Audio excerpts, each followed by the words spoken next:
L'univers est vaste, le temps est profond, les réponses sont rares. Mais tant que nous continuons à lever les yeux vers le ciel, le voyage ne s'arrêtera jamais. Qui n'a jamais rêvé de pouvoir jeter un regard quelques jours, quelques années en avant? Savoir si nous vivrons la vie dont nous rêvons, ou si un événement douloureux se profile à l'horizon. Mais, au fond, quelle est la pire chose qui puisse nous arriver? La réponse est inévitable: la mort. Elle finira par nous atteindre tous. À ce jour, aucun être humain n'a échappé à cette destinée. Peu importe combien nous tentons de la repousser ou de l'ignorer, la mort nous rattrapera un jour. Que ce soit dans un futur lointain, lorsque le Soleil engloutira la Terre, ou lors d'un cataclysme soudain, comme l'impact d'un astéroïde. À cet instant, notre existence se dissoudra. Nous redeviendrons de minuscules atomes, dispersés au hasard dans l'immensité du cosmos. Nous retournerons aux mêmes particules qui ont donné naissance à la vie. D'une certaine manière, nous retournons à l'état de non-existence. Mais l'univers, lui, poursuit son chemin. Indifférent à notre disparition, des soleils continueront de se lever et de s'éteindre sur d'innombrables planètes. Les saisons changeront. Les marées monteront et redescendront. Des étoiles naîtront et de nouveaux mondes verront le jour. Le cosmos continuera de s'étendre, d'évoluer, comme il l'a toujours fait. À une seule différence près, votre forme physique n'y participera plus. Ainsi, lorsque vous levez les yeux vers le ciel nocturne, souvenez-vous de ceci: les étoiles que vous observez pourraient être composées d'atomes ayant autrefois fait partie d'un être vivant. L'espace est un océan de possibilités, un lieu où même l'impossible peut devenir réalité. Et parfois, des anomalies apparaissent, défiant toute explication. Dans un univers gouverné par des lois mathématiques immuables, une question persiste. Pourquoi les étoiles semblent-elles dispersées de façon chaotique?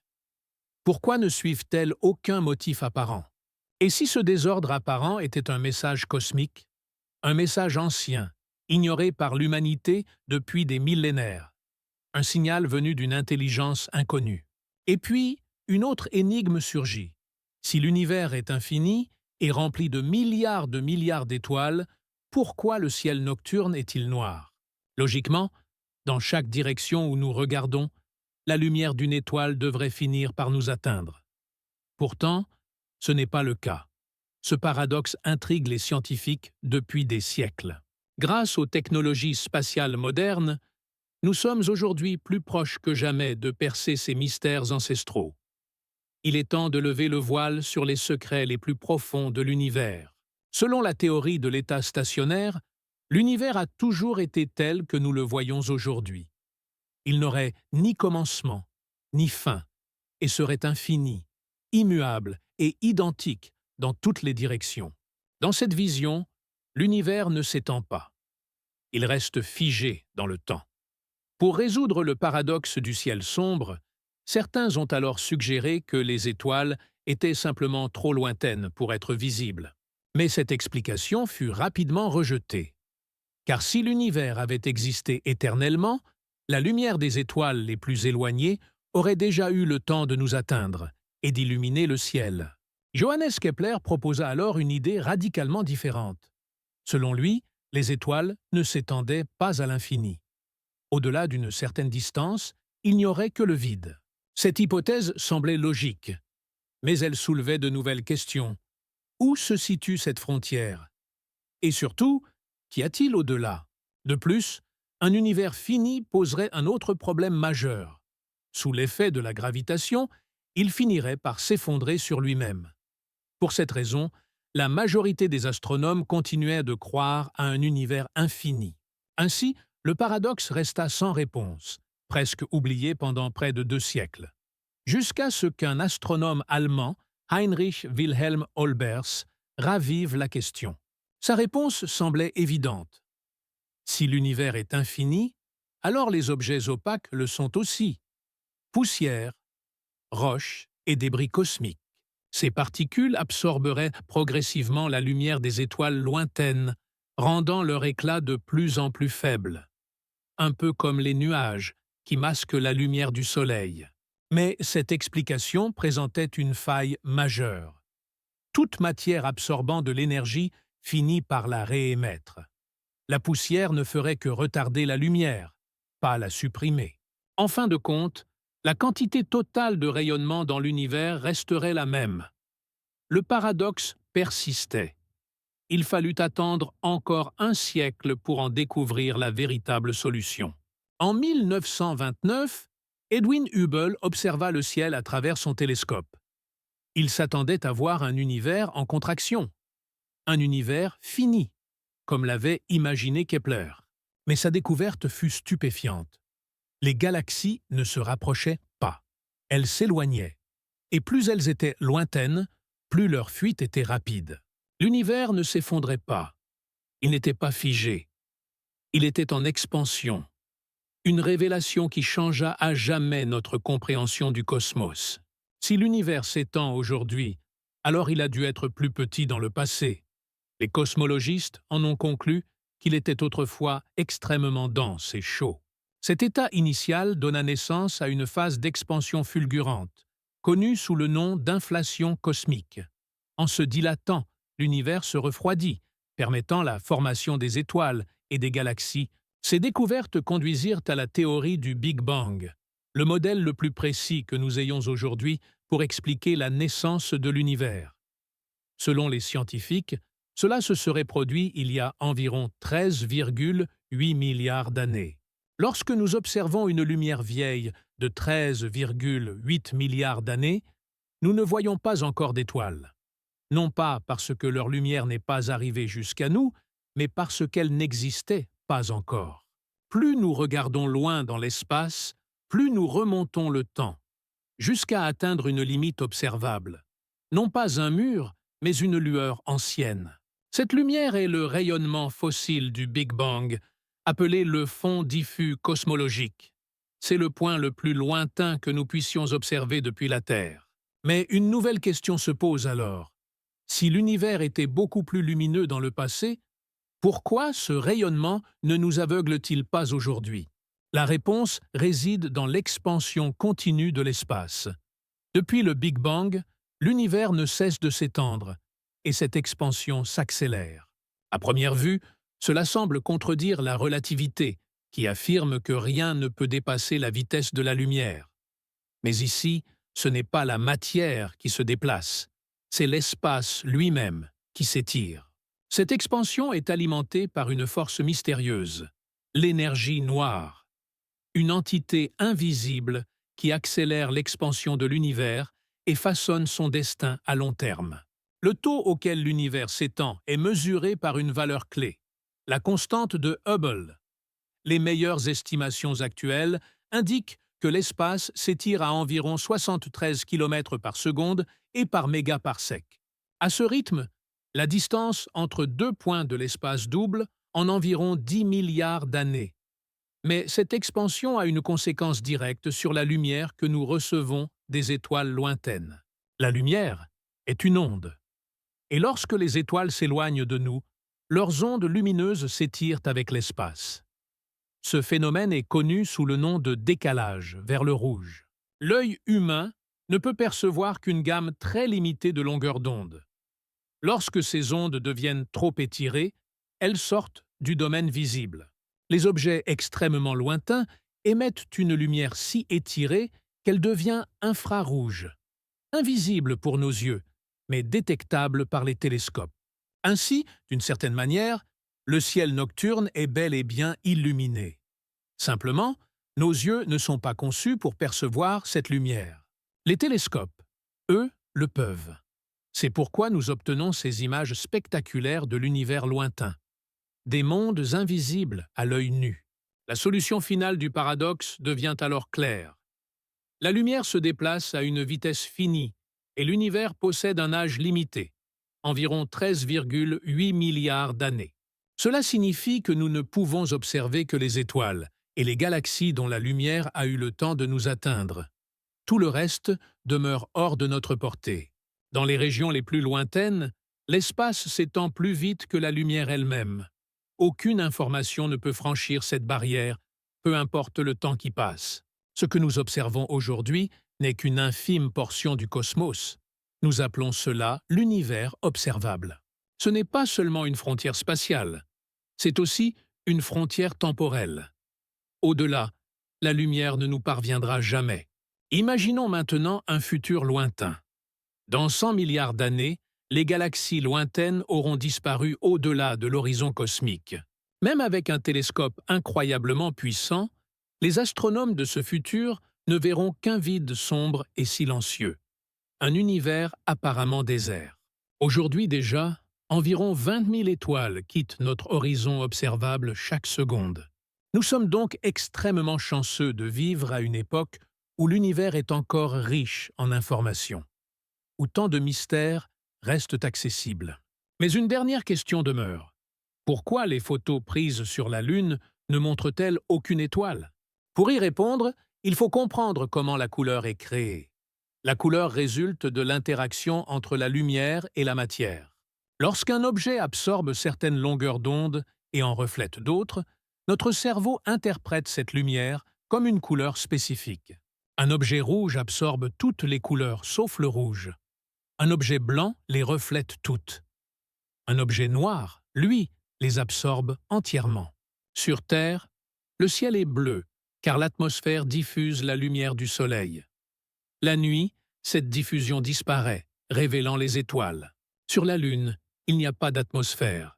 La lumière solaire n'est pas diffusée. Elle frappe directement la surface et reste concentrée. Lors des missions Apollo, tous les alunissages ont eu lieu sur la face éclairée de la Lune. La lumière réfléchie était extrêmement intense. Cette luminosité a temporairement aveuglé les astronautes et leurs caméras. Les étoiles étaient bien là, mais invisibles face à l'éclat du Soleil.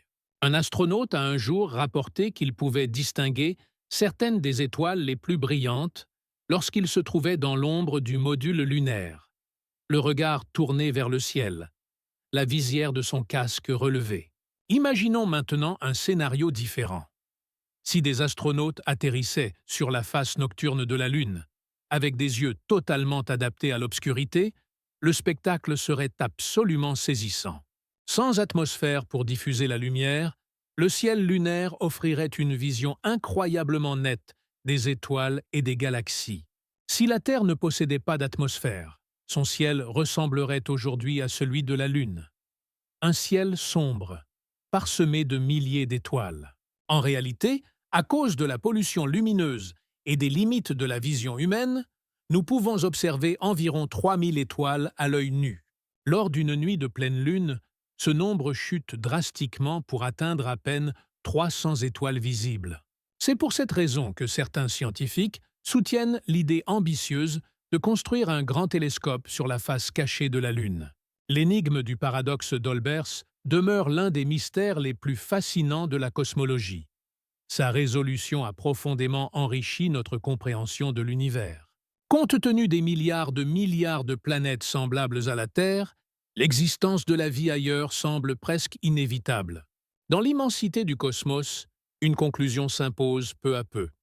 Nous ne sommes probablement pas seuls.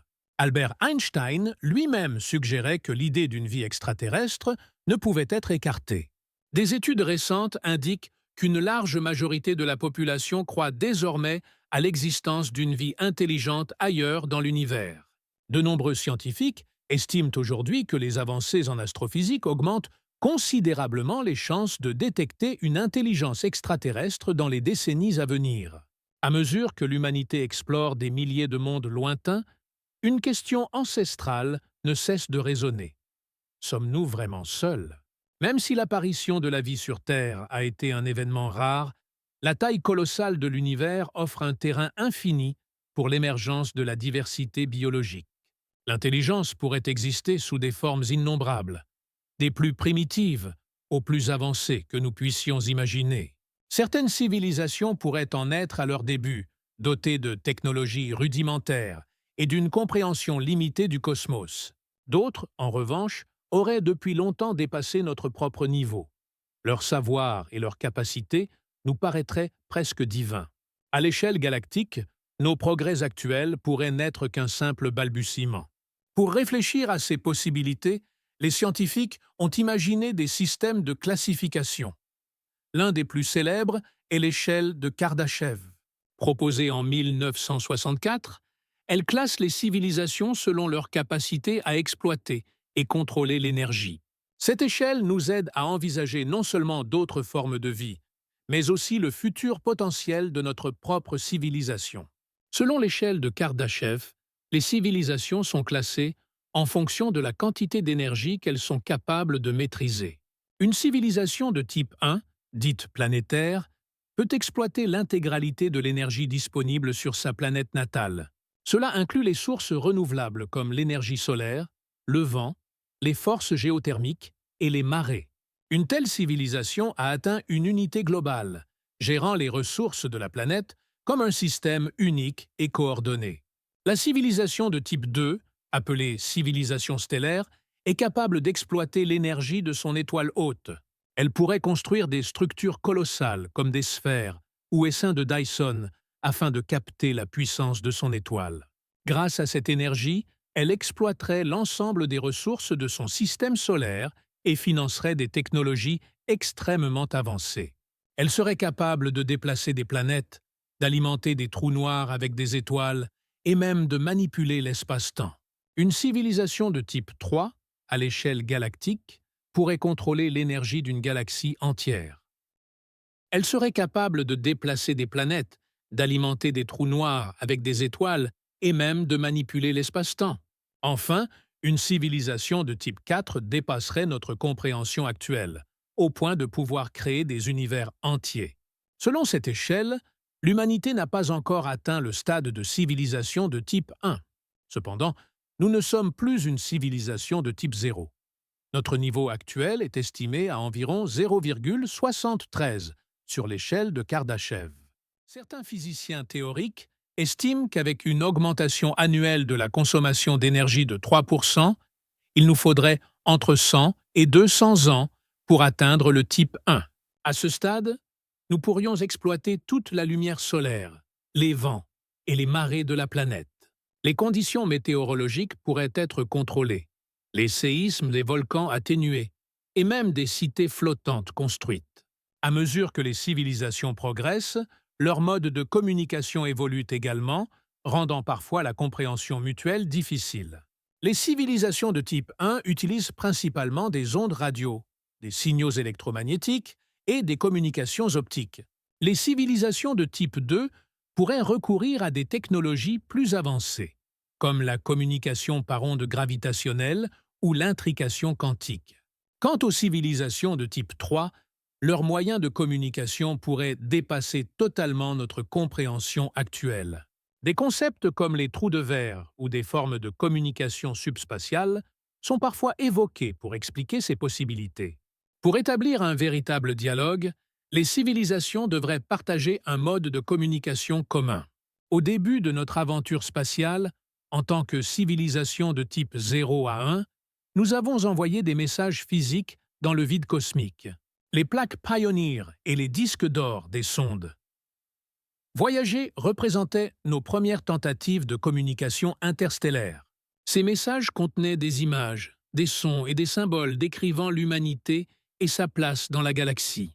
Aujourd'hui, les sondes Voyager se trouvent à plus de 23 milliards de kilomètres de la Terre, devenant les objets fabriqués par l'homme les plus éloignés jamais envoyés.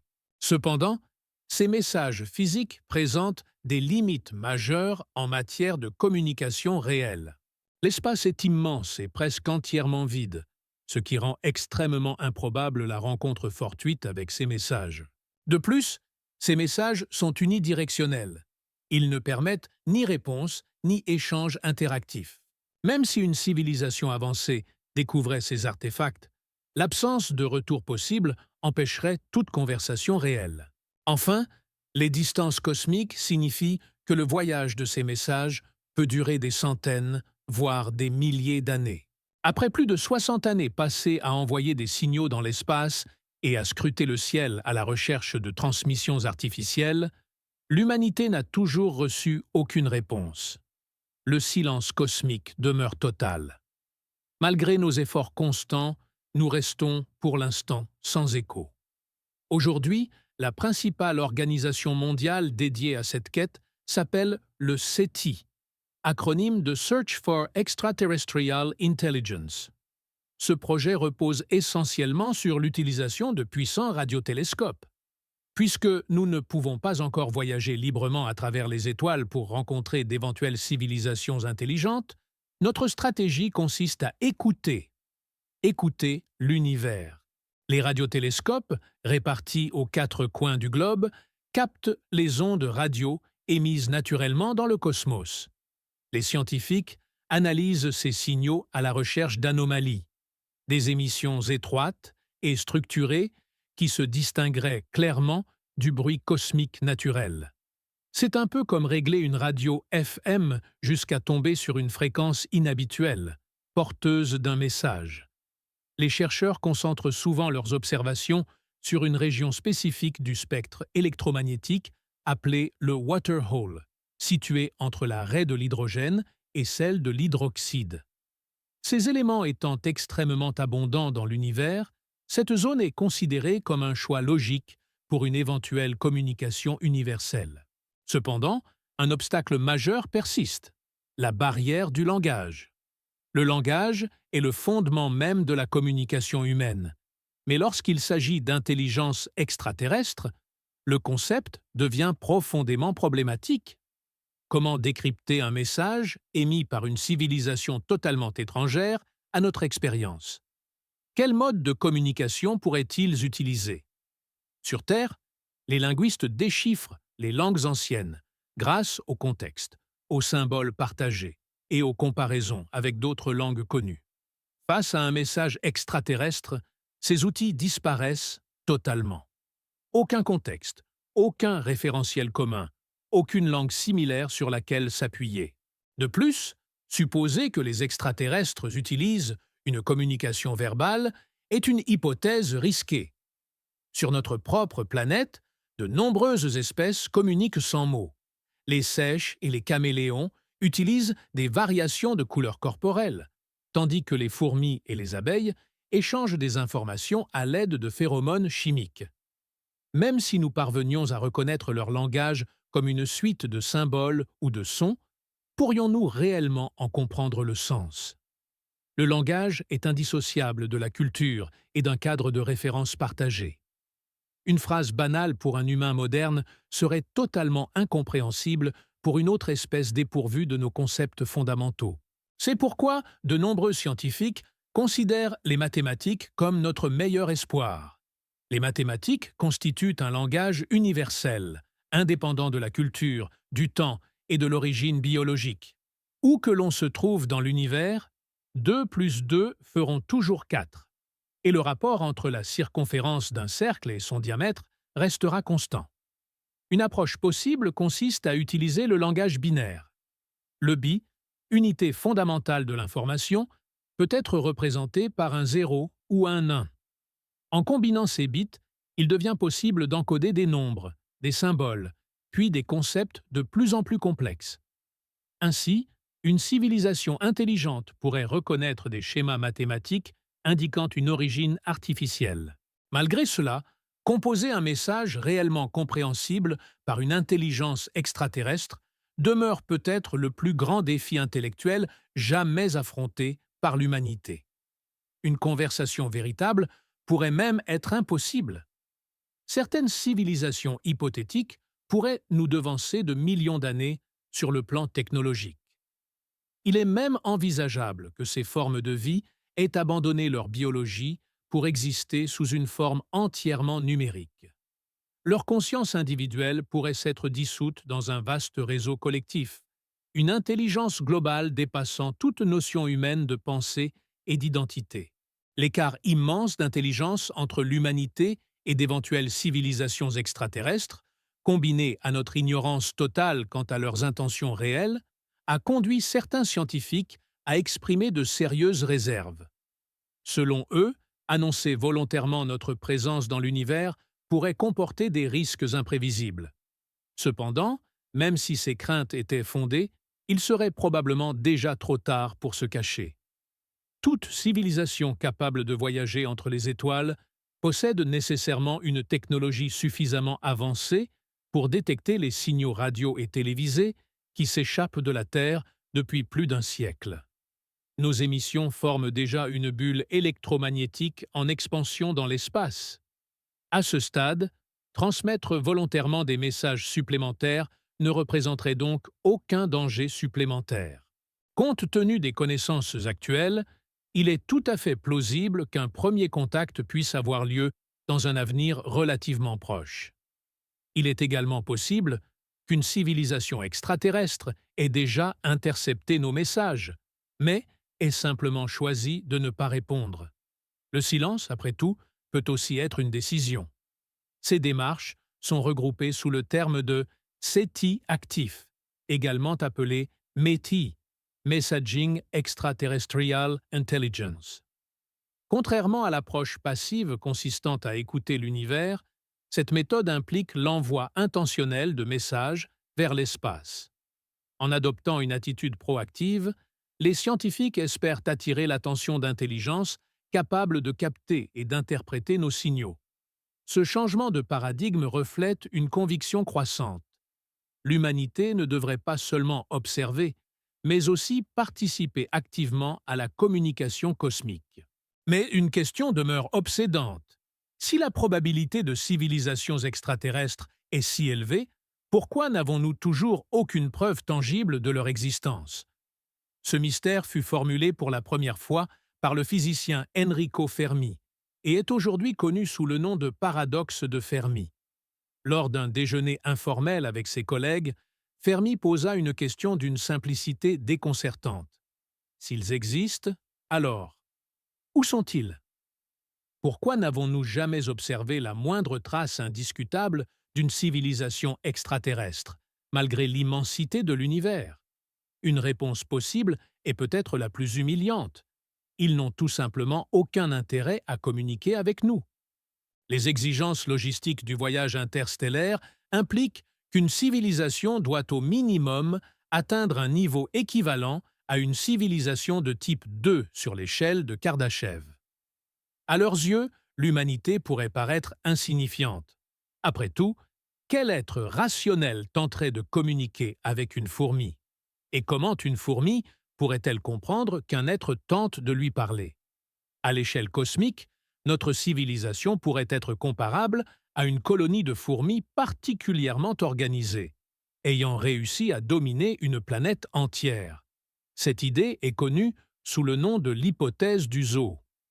Selon cette théorie, les extraterrestres choisiraient volontairement de ne pas entrer en contact avec nous afin de ne pas perturber notre développement naturel, d'éviter des conflits potentiels ou simplement par manque d'intérêt pour une civilisation moins avancée.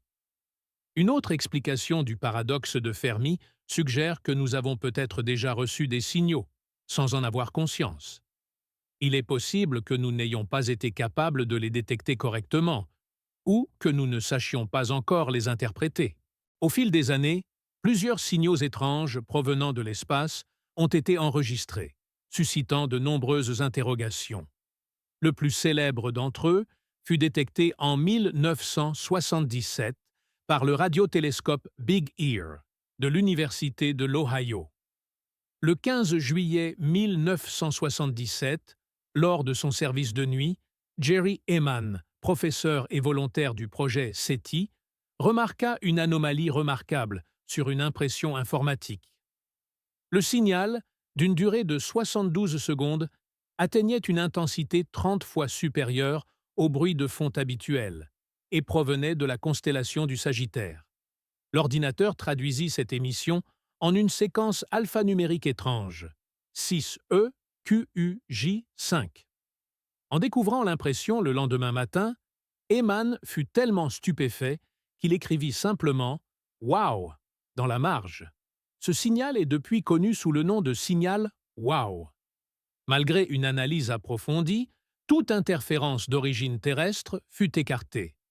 Durant les mois et les décennies suivantes, les astronomes tentèrent à de nombreuses reprises de retrouver ce signal, sans jamais y parvenir.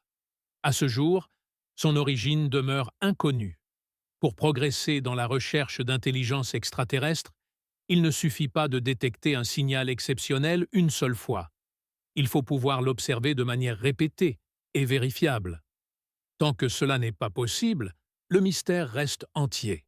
Notre galaxie contient à elle seule des centaines de milliards d'étoiles, et l'univers observable renferme des milliards de galaxies. Si la vie apparaît ne serait-ce que sur une infime fraction des planètes existantes, alors la vie doit être omniprésente dans le cosmos.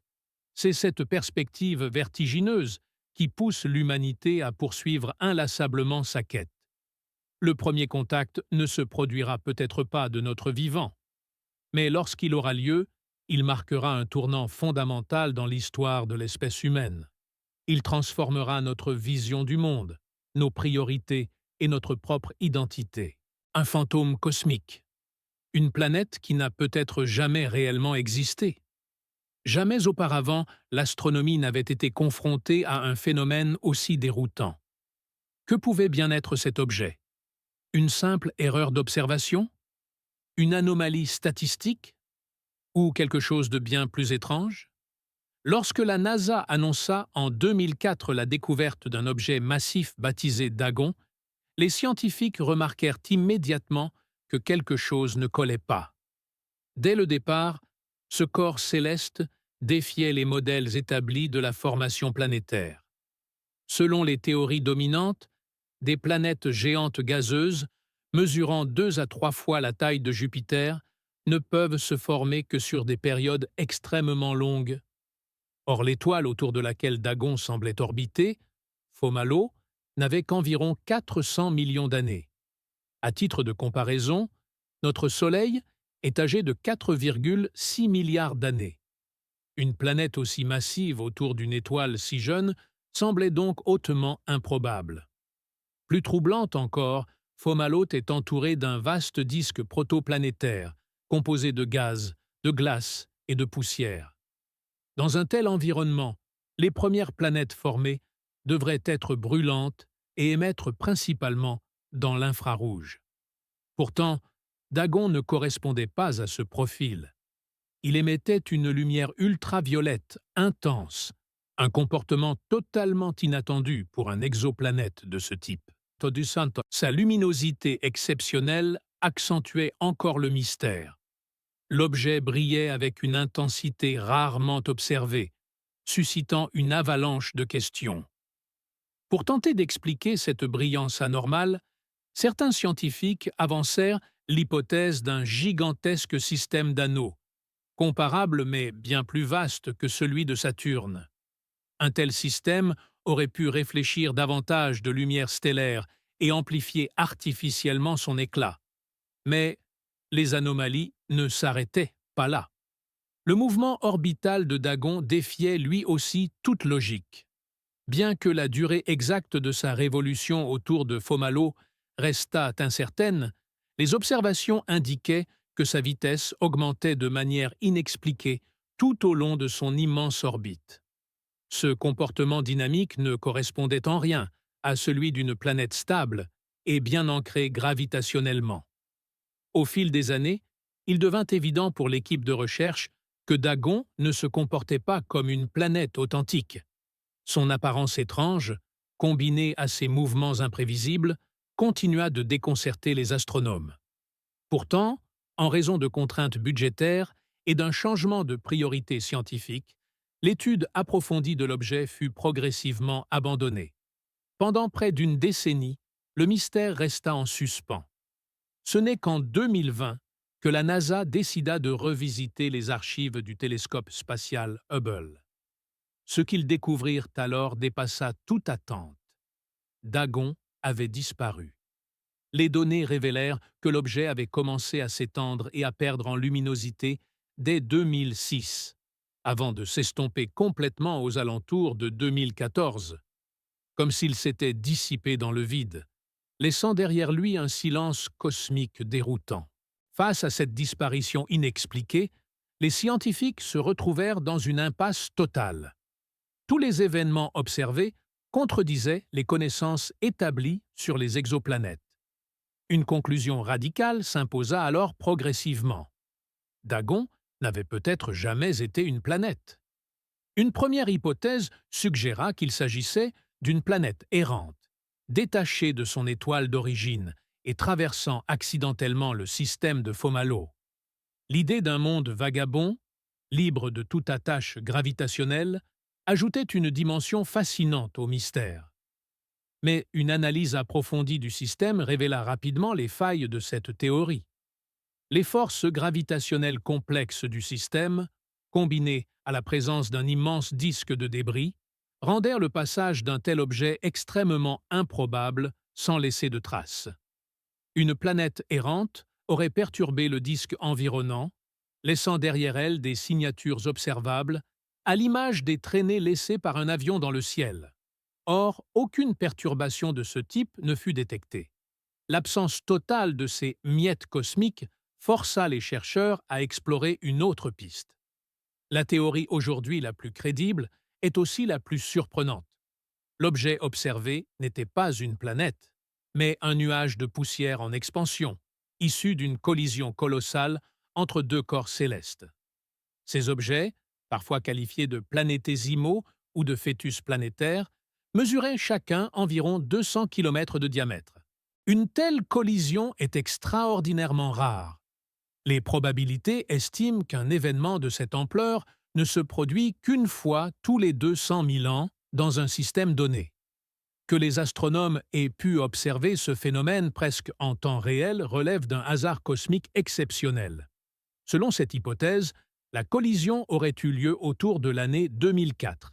Le nuage de débris lumineux se serait alors progressivement étendu, perdant en densité et en éclat jusqu'à devenir indétectable. Ce qui fut initialement interprété comme une planète était en réalité le dernier souffle lumineux d'un cataclysme céleste. Le télescope spatial Hubble observait précisément la région entourant Fomalhaut au moment exact de l'apparition de l'objet mystérieux. Première coïncidence troublante. Au fil du temps, les astronomes remarquèrent que la matière entourant l'objet se dispersait lentement. Cela expliquait parfaitement pourquoi sa taille apparente augmentait tandis que sa luminosité diminuait progressivement. Deuxième coïncidence. De plus, la structure diffuse du nuage de poussière issu de la collision expliquait naturellement son mouvement inhabituel et son orbite excentrique. Troisième coïncidence. Une succession d'indices presque trop parfaits pour être ignorés. Ces événements en chaîne plongèrent les astronomes dans une profonde confusion et donnèrent naissance à une véritable légende cosmique, celle d'un objet baptisé Dagon, un corps céleste étrange et imprévisible qui ne ressemblait en rien à une planète classique. Il n'avait ni la forme, ni le comportement, ni l'orbite d'une planète connue. Il ne suivait pas une trajectoire elliptique stable autour de son étoile haute, mais semblait au contraire s'échapper progressivement, s'éloignant inexorablement de Fomalhaut comme un fugitif cosmique. Le fait même que les scientifiques aient pu observer et documenter cet événement relève de l'exploit. Les probabilités astronomiques d'assister à un tel phénomène sont extrêmement faibles. Après avoir relié tous les éléments et analysé minutieusement les données accumulées au fil des années, les chercheurs arrivèrent à une conclusion définitive. Dagon ne pouvait plus être considéré comme une exoplanète. Aujourd'hui, les scientifiques estiment que le nuage de poussière résultant de cette collision titanesque s'étendrait sur environ 300 millions de kilomètres. Il serait composé de particules microscopiques d'à peine 1 micromètre de diamètre. Une structure gigantesque par son étendue, mais constituée d'éléments si minuscules qu'elle est devenue totalement invisible aux instruments du télescope Hubble. La disparition de Dagon offre toutefois une occasion unique d'étudier les collisions planétaires, leur dynamique complexe et leurs conséquences à long terme. Les simulations informatiques et les observations suggèrent que des impacts d'une telle violence peuvent pulvériser des corps célestes entiers et les transformer en nuages diffus de poussière fine. Les parallèles avec les débuts de notre propre système solaire sont frappants. En analysant ces débris et leur composition, les scientifiques obtiennent de précieux indices sur les mécanismes qui ont façonné notre voisinage cosmique il y a des milliards d'années. Les particules dispersées dans le système de Fomalhaut contiennent les empreintes des briques fondamentales de la formation planétaire. Cette compréhension approfondit notre vision des systèmes planétaires et alimente notre quête de mondes extraterrestres. Mais l'histoire de Dagon n'est pas un cas isolé. Ce n'était pas la première fois qu'un objet céleste disparaissait sous les yeux stupéfaits des astronomes. En 2012, un épisode similaire se produisit avec l'exoplanète supposée Alpha Centauri b. Les astronomes de l'Observatoire européen austral détectèrent de subtiles variations dans la vitesse radiale d'une étoile, mesurées grâce au spectrographe HARPS d'une précision extrême. Ces variations semblaient indiquer la présence d'une planète exerçant une influence gravitationnelle. La méthode, connue sous le nom de spectroscopie Doppler, est réputée pour sa fiabilité exceptionnelle, avec une marge d'erreur d'à peine 0,1%. L'annonce provoqua une véritable onde de choc dans la communauté scientifique, d'autant plus qu'Alpha Centauri b aurait été situé à seulement 4,5 années-lumière de notre système solaire, faisant d'elle l'exoplanète la plus proche jamais détectée. Les analyses révélèrent toutefois que cette planète orbitait bien trop près de son étoile, en dehors de la zone habitable, avec une température de surface avoisinant les 1200 degrés Celsius, soit près de 3 fois celle de Vénus. Les chercheurs se précipitèrent pour calculer ces paramètres orbitaux. Mais 3 ans plus tard, l'exoplanète disparut. Une réanalyse des données menée par des experts de l'Université d'Oxford démontra que les fluctuations observées n'étaient en réalité que des erreurs de calcul. Alpha Centauri b n'avait jamais existé. Mais parfois, ce n'est pas une planète qui disparaît, c'est une étoile. Entre 2001 et 2011, plusieurs équipes d'astronomes observèrent attentivement une étoile variable bleue lumineuse située dans une petite galaxie naine appelée PHL 293b à environ 75 millions d'années-lumière. Leur objectif était de comprendre comment ces étoiles massives terminent leur existence. Ces étoiles colossales, souvent classées comme supergéantes ou hypergéantes, sont connues pour leur instabilité extrême. Elles subissent de violentes éruptions, provoquant des variations spectaculaires de luminosité, parfois multipliées par 2 en très peu de temps. Fidèle à cette nature instable, l'étoile étudiée brillait intensément durant ces dernières années observables. Pourtant, lorsque le Very Large Telescope de l'Observatoire européen austral fut pointé vers la galaxie PHL 293b en 2019, l'étoile avait disparu. L'analyse approfondie des données recueillies entre 2011 et 2016 révéla un fait troublant. L'étoile n'était plus visible après 2011.